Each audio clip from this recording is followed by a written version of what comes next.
Baik,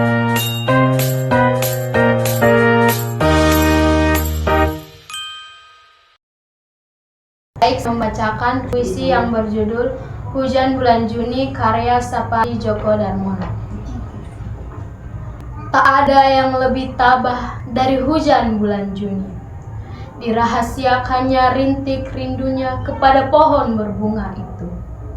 Tak ada yang lebih bijak dari hujan bulan Juni. Dihapusnya jejak-jejak kakinya yang ragu-ragu di jalan itu. Tak ada yang lebih arif dari hujan bulan Juni. Dibiarkannya yang tak terucapkan diserap akar pohon bunga itu.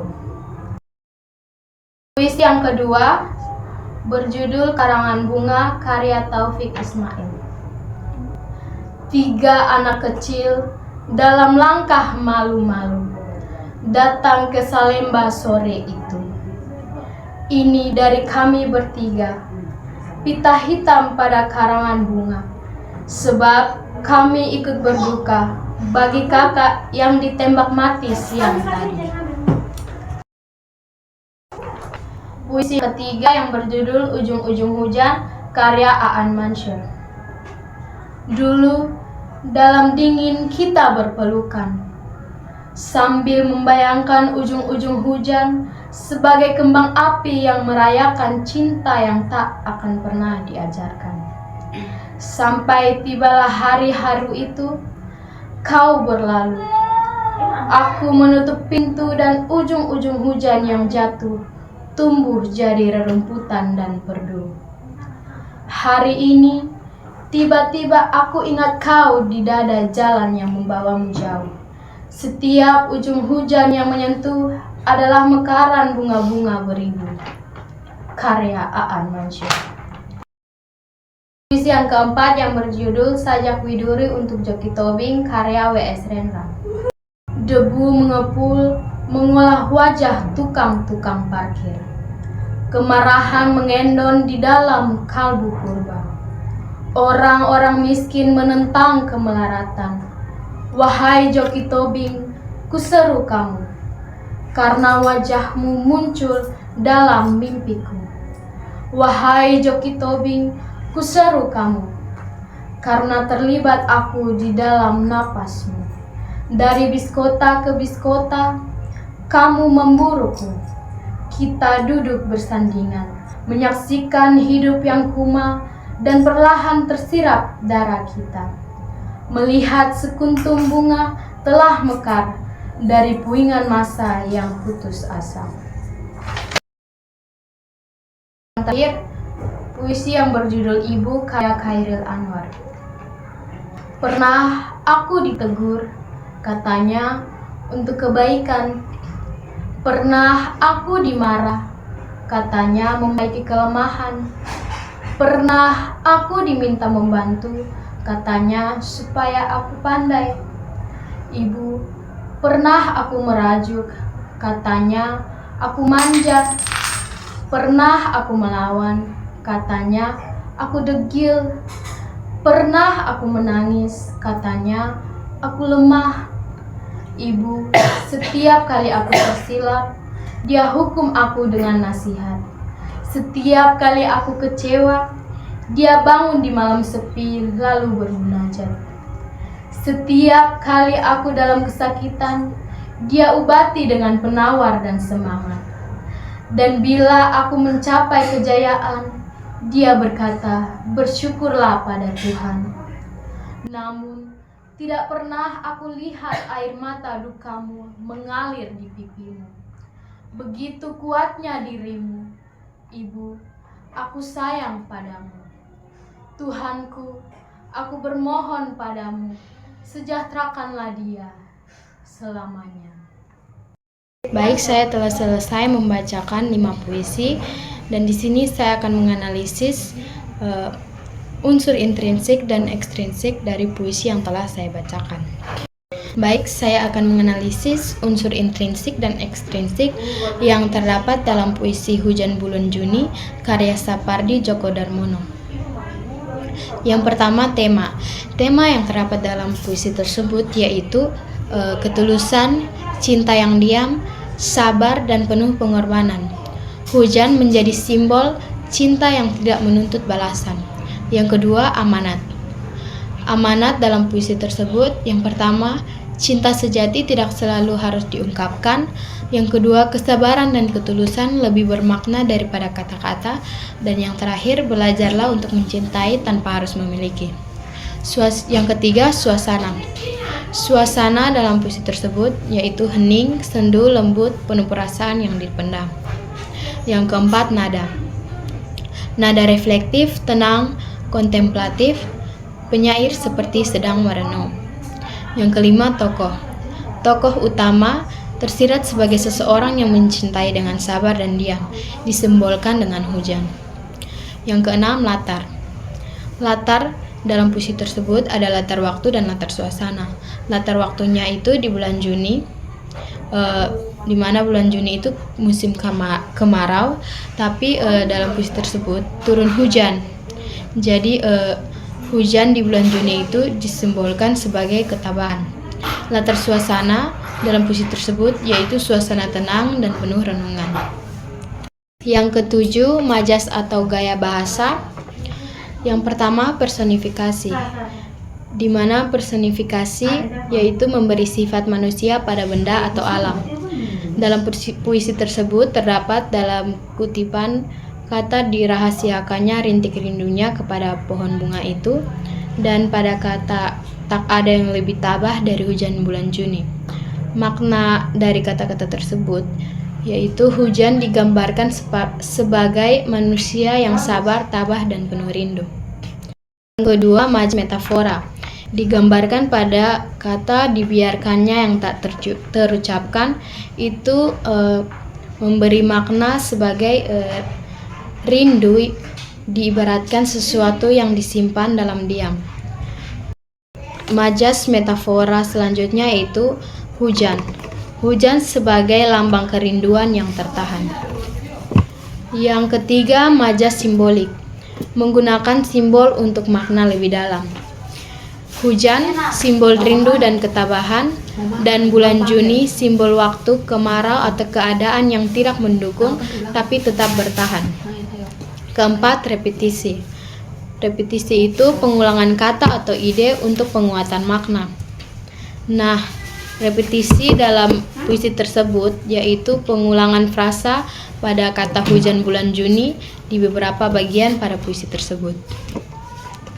Nah, selain majas atau gaya bahasa, ada juga diksi. Diksi dalam puisi tersebut digambarkan pada kata-kata lembut, sederhana, tetapi syarat makna seperti rintik rindu, bijak, arif, dan tak terucapkan. Setelah menganalisis unsur intrinsik, di sini saya akan menganalisis unsur ekstrinsik yang terdapat dalam puisi tersebut, yaitu puisi Hujan di Bulan Juni. Yang pertama, latar sosial. Puisi lahir dari budaya Indonesia yang menghargai kesederhanaan, keheningan, dan perasaan yang dipendam. Yang kedua, latar pengarang. Sapardi dikenal sebagai penyair lirikal yang menulis tentang cinta yang sunyi, alam, dan perenungan hidup. Gaya khasnya memengaruhi puisi ini. Yang ketiga, nilai moral. Kesabaran dan ketabahan adalah bentuk cinta paling tinggi, dan tidak semua perasaan harus diungkap, kadang diam lebih bijak. Yang keempat, nilai filosofis. Nilai filosofis yang terkandung dalam puisi tersebut yaitu cinta sejati tidak egois, ia memberi tanpa meminta kembali. Unsur intrinsik dan ekstrinsik yang terdapat pada puisi karangan Bunga karya Taufik Ismail. Yang pertama ada tema. Tema dari puisi tersebut yaitu kesedihan dan duka atas kematian seorang kakak akibat kekerasan. Selanjutnya ada amanat. Amanat dari puisi tersebut yaitu menghargai setiap nyawa yang hilang. Kekerasan adalah tragedi yang menyakiti banyak orang, dan anak kecil pun bisa merasakan empati dan duka. Setelah amanat, ada tokoh dan penokohan. Tokohnya yaitu ada 3 anak kecil yang polos, penuh empati, dengan datang membawa karangan bunga. Dan juga kakak yang ditembak mati adalah korban ketidakadilan. Selain tokoh dan penokohan, ada juga suasana. Suasana dari puisi tersebut adalah suasana haru, sedih, muram, dan penuh belas kasihan. Selanjutnya, nada. Nada penyair lembut namun kritis menggambarkan tragedi kemanusiaan. Selanjutnya, latar. Latar dari puisi tersebut ada tempat, yaitu Salemba, waktu sore hari dan siang tadi. Suasananya suasana duka dan berkabung. Majas yang digunakan dalam puisi tersebut yaitu majas simbolik, digambarkan pada kata pita hitam melambangkan duka. Majas atau gaya bahasa repetisi, penyebutan anak kecil untuk menegaskan kepolosan, dan imajeri atau langkah malu-malu, karangan bunga, dan suasana berkabung. Selanjutnya, diksi. Diksi dalam puisi tersebut yaitu menggunakan kata-kata sederhana namun menyayat seperti kata malu-malu, ikut berduka, dan ditembak mati. Selanjutnya, unsur ekstrinsik. Unsur ekstrinsik dalam puisi karangan bunga tersebut yang pertama, latar sosial. Situasi sosial Indonesia pada masa pergolakan politik di mana terjadi penembakan mahasiswa dan kekerasan negara. Yang kedua, latar pengarang. Taufik Ismail dikenal sebagai penyair yang peka terhadap ketidakadilan sosial dan banyak menulis karya bertema kemanusiaan serta kritik politik. Yang ketiga, nilai moral. Nilai moral dalam puisi tersebut yang pertama, empati terhadap penderitaan orang lain, mengutuk kekerasan terhadap masyarakat atau mahasiswa, dan mengingatkan bahwa kematian membawa luka bagi banyak orang. Yang keempat, nilai kemanusiaan. Nilai kemanusiaan yang terkandung dalam puisi tersebut yaitu kehilangan seorang anggota keluarga dipandang sebagai duka besar, bahkan anak-anak kecil pun turut merasakannya. Saya akan menganalisis unsur intrinsik dari puisi Ujung-Ujung Hujan karya Aan Mansur. Yang pertama, tema. Tema utama puisi tersebut adalah kenangan cinta dan kehilangan. Puisi tersebut menggambarkan hubungan yang dulu hangat, namun kemudian berakhir dan meninggalkan ingatan yang melekat setiap kali hujan turun. Yang kedua, tokoh. Tokoh utama adalah aku, yaitu sosok yang mengenang masa lalu bersama seseorang yang sudah pergi. Dan tokoh kau adalah sosok yang dicintai dan kini telah meninggalkannya. Yang ketiga, latar. Latar dari puisi tersebut, yang pertama, latar suasana. Latar suasana dari puisi tersebut yaitu dingin, rindu, sepi, dan reflektif. Selanjutnya, latar waktu. Latar waktu yang pertama, masa lalu, terdapat dalam kutipan kata dulu. Latar waktu yang berikutnya, hari berpisah, terdapat dalam kutipan kata hari haru itu, dan saat ini yang terdapat dalam kutipan kata hari ini. Yang ketiga, latar tempat. Latar tempat dari puisi tersebut yaitu jalan, rumah yang digambarkan pada kutipan kata pintu, dan suasana hujan. Yang keempat, amanat. Amanat yang terdapat dalam puisi tersebut yaitu kenangan akan tetap hidup meski seseorang telah pergi. Perpisahan tidak menghapus rasa tetapi bisa menjadi pelajaran untuk menerima kenyataan. Dan yang terakhir, cinta yang tulus tetap terasa meski hanya lewat simbol seperti ujung-ujung hujan. Yang kelima, gaya bahasa. Diksi, majas, dan imaji. Diksi puitis, dingin berpelukan, kembang api, mekaran bunga-bunga beribu. Majas dalam puisi tersebut yang pertama, majas metafora yang terdapat dalam kata ujung-ujung hujan sebagai kembang api, membandingkan hujan dengan perayaan cinta. Yang kedua, personifikasi. Hujan digambarkan seperti makhluk hidup yang menyentuh. Imaji visual dan rasa menggambarkan pelukan, hujan jatuh, rumput tumbuh menimbulkan kesan lembut dan sendu. Yang keenam, suasana atau latar perasaan. Suasana dari puisi tersebut yaitu suasana melankolis, rindu, dan penuh ingatan. Selanjutnya, unsur ekstrinsik dari puisi Ujung-Ujung Hujan yaitu pertama, latar sosial penyair. Aan Mansur sering menulis puisi tentang cinta, kehilangan, kesepian, dan ruang perenungan manusia modern.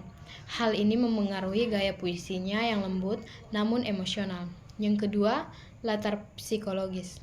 Puisi ini memancarkan kondisi batin seseorang yang sedang mengenal cinta masa lalu, merasakan rindu yang muncul tiba-tiba, dan mencoba menerima perpisahan. Yang ketiga, latar budaya.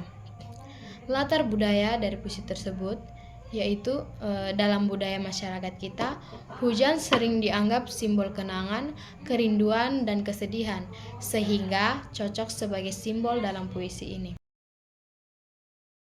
Analisis unsur intrinsik dan ekstrinsik yang terdapat pada puisi Sajak yang berjudul Sajak Widuri untuk Joki Tobing karya W.S. Rendra. Yang pertama, tema. Tema utama puisi ini adalah penderitaan rakyat miskin dan solidaritas kemanusiaan. Rendra menggambarkan kehidupan keras kaum kecil dan hubungan batin penyair dengan Joki Tobing sebagai sesama manusia yang merasakan getirnya hidup. Yang kedua, amanat atau pesan.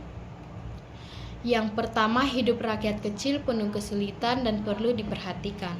Yang kedua, kita harus memiliki empati dan solidaritas terhadap penderitaan sesama. Yang ketiga, di tengah kemelaratan masih ada harapan dan keindahan, diibaratkan sekuntum bunga yang mekar. Dan yang terakhir, jangan menutup mata terhadap ketidakadilan sosial. Yang ketiga, suasana. Suasana dalam puisi tersebut yaitu muram, kumal, penuh penderitaan, tetapi juga terdapat nuansa harapan kecil di bagian akhir. Yang keempat, nada. Nada penyair terlihat empatik terhadap rakyat miskin, prihatin dan kritik sosial, dan personal dan penuh perasaan ketika menyeru nama Joki Tobing. Yang kelima, tokoh atau penukohan. Meski puisi tidak memiliki tokoh seperti prosa terdapat figur yang dibangun. Tokoh atau penukohan yang pertama, aku, penyair yang merasakan ikatan batin, menyaksikan penderitaan rakyat. Yang kedua, Joki Tobing, tokoh yang mewakili rakyat kecil atau kaum miskin yang hidup sulit. Yang terakhir, tukang-tukang parkir dan orang-orang miskin, simbol kelas marginal. Yang keenam, latar.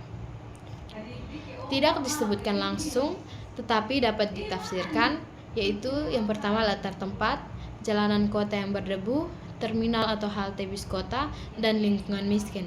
Latar waktu, pada zaman sulit ekonomi diperkirakan sejak era 1970 atau 1980-an. Latar suasana dalam puisi tersebut yaitu penuh kesengsaraan, keras, kumal, dan putus asa. Yang ketujuh, gaya bahasa atau majas. W.S. Rendra dikenal dengan gaya yang lugas dan penuh metafora.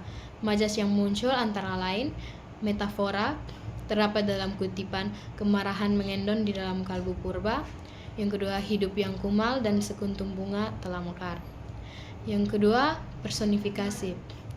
Digambarkan dalam kata debu, mengolah wajah, dan tukang parkir. Yang ketiga, simbolik. Bunga sebagai simbol harapan dari keputusasaan. Yang keempat, repetisi. Pemanggilan nama, wahai Joki Tobing, untuk menegaskan ikatan batin. Yang kedelapan, diksi. Diksi, pilihan kata bersifat sederhana dan realistis, menggambarkan kehidupan jalanan, bernuansa sosiologis. Khas Rendra, yaitu tegas, kuat, dekat dengan realita. Selanjutnya yaitu Unsur ekstrinsik. Unsur ekstrinsik dalam puisi tersebut yang pertama latar sosial. Puisi ini lahir dari kondisi sosial Indonesia yang penuh ketimpangan ekonomi, banyak kaum miskin kota hidup secara marginal, pekerja informal seperti tukang parkir, hidup dalam kemelaratan. Dan yang terakhir, mobilitas kota yang keras dan semrawut. Kritik sosial adalah ciri khas karya W.S. Rendra yang dikenal sebagai si burung merah. Yang kedua, latar budaya. Puisi ini menggambarkan budaya dan urban Indonesia. Hiruk pikuk kota, transparansi umum yang terdapat dalam kutipan kata biskota, interaksi antar warga miskin kota, dan budaya keras dan penuh perjuangan hidup. Yang ketiga, latar pengarang. W.S. Rendra dikenal sebagai seseorang yang sangat peka terhadap isu sosial, sering membela rakyat kecil melalui puisi dan teater, dan aktif dalam dunia kritik politik dan sosial di era Orde Baru. Pengalamannya mengamati penderitaan sosial sangat memengaruhi puisi ini. Yang keempat, nilai moral. Nilai moral dalam puisi tersebut yaitu empati kepada kaum miskin, kesadaran bahwa hidup tidak selalu indah bagi semua orang, kita terikat secara kemanusiaan satu sama lain, dan dari kesedihan selalu ada harapan. Yang kelima, nilai sosial. Nilai sosial dari puisi tersebut, yang pertama kritik terhadap kesenjangan sosial, yang kedua gambaran nyata kehidupan kaum pinggiran, yang ketiga ajakan untuk tidak abai pada realita kehidupan di kota-kota besar. Saya akan menganalisis unsur intrinsik dan ekstrinsik yang terdapat pada puisi yang berjudul Ibu karya Chairil Anwar. Unsur intrinsiknya yang pertama, tema. Tema dalam puisi tersebut yaitu kasih sayang ibu yang tulus, pengorbanan dan cinta tanpa syarat. Yang kedua, amanat atau pesan. Amanat yang terkandung dalam puisi tersebut atau pesan yang terkandung yang pertama, hargailah ibu karena ia selalu memberi tanpa minta balasan, dan doakanlah dan sayangilah ibu kalian selagi masih ada. Yang ketiga, suasana. Suasana dalam puisi tersebut yaitu suasana haru, penuh kasih, syukur dan penyesalan. Yang keempat, nada. Penyair bernada lembut, penuh penghargaan dan rasa terima kasih kepada ibu. Yang kelima, tokoh atau penokohan. Tokoh aku digambarkan kepada anak yang merenungi sikapnya dan menyadari cinta ibu. Yang kedua, ibu, sosok yang sabar, kuat, penuh kasih dan tidak pernah menunjukkan dukanya. Yang keenam, latar. Latar dalam puisi tersebut, yang pertama latar tempat yaitu rumah. Yang kedua, latar suasana digambarkan dari masa kecil hingga dewasa dan momen kesedihan dan kegagalan. Yang ketiga, latar waktu. Latar waktu refleksi perjalanan hidup. Yang ketujuh, gaya bahasa atau majas. Yang pertama, repetisi yang terdapat dalam kata pernah aku. Yang kedua, metafora digambarkan pada kekuatan ibu sebagai penawar kesakitan. Yang ketiga, hiperbola. Hiperbola digambarkan pada pengorbanan ibu yang begitu besar. Yang kedelapan, diksi. Diksi dalam puisi tersebut yang kedelapan, diksi. Diksi dalam puisi tersebut yaitu menggunakan kata-kata sederhana, lembut dan emotif, menunjukkan kedekatan anak dan ibu. Selanjutnya, unsur ekstrinsik. Yang pertama, latar sosial. Kedudukan ibu sangat dihormati dalam budaya Indonesia karena ibu digambarkan sebagai sumber kasih dan pembimbing hidup. Yang kedua, latar pengarang. Chairil Anwar memiliki hubungan emosional dengan ibu dan sering menghadapi kesulitan hidup. Pengalaman pribadinya mempengaruhi puisi bernada haru ini. Yang ketiga, nilai moral. Nilai moral dari puisi tersebut yang pertama, cinta dan bakti kepada orang tua. Yang kedua, keikhlasan seorang ibu. Dan yang ketiga, pentingnya menghargai pengorbanan. Yang keempat, nilai religius. Nilai religius yang terdapat dalam puisi tersebut yaitu doa anak kepada Tuhan agar ibu diberi kebahagiaan dan kesejahteraan. Terima kasih. Sekian pembacaan puisi dari saya. Terima kasih. Sama.